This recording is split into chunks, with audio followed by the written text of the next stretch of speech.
One of the most memorable interviews I carried out was with Rick Hansen.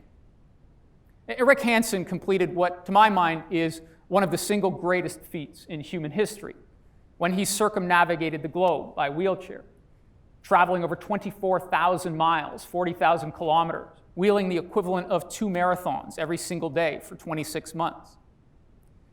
But when you talk to Rick about the start of his journey, when he went from an athletic teenager in rural British Columbia to becoming paralyzed in a car accident, he does not talk about a triumphant journey.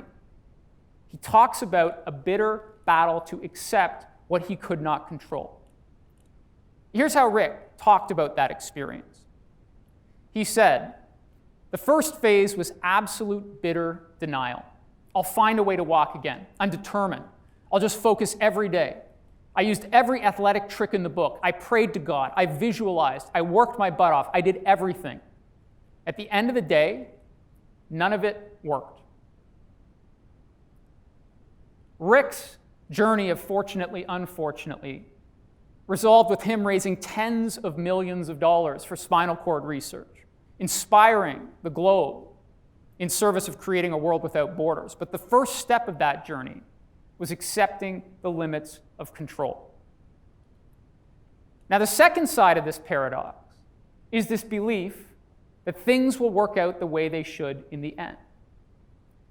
And those of you who are more pessimistic or realistic, as you would have us believe, may say, well, that's simply not true. Things don't always work out.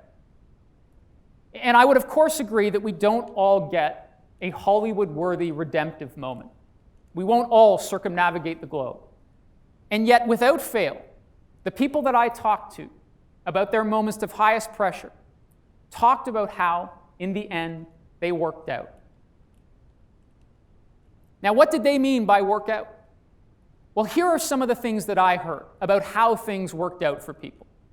I discovered an inner strength that I did not fully appreciate. I built confidence in my abilities. I learned something new that was incredibly useful later on. I gained better insight into my own motivations and behaviors.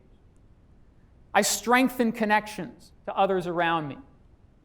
Or I was forced to admit that the path I was on wasn't the one that was ultimately the right one for me. You see, navigating fortunately, unfortunately means accepting that the future is out of our control, and yet having patient faith that it will work out in the end, even if it doesn't work out exactly the way that I thought it would.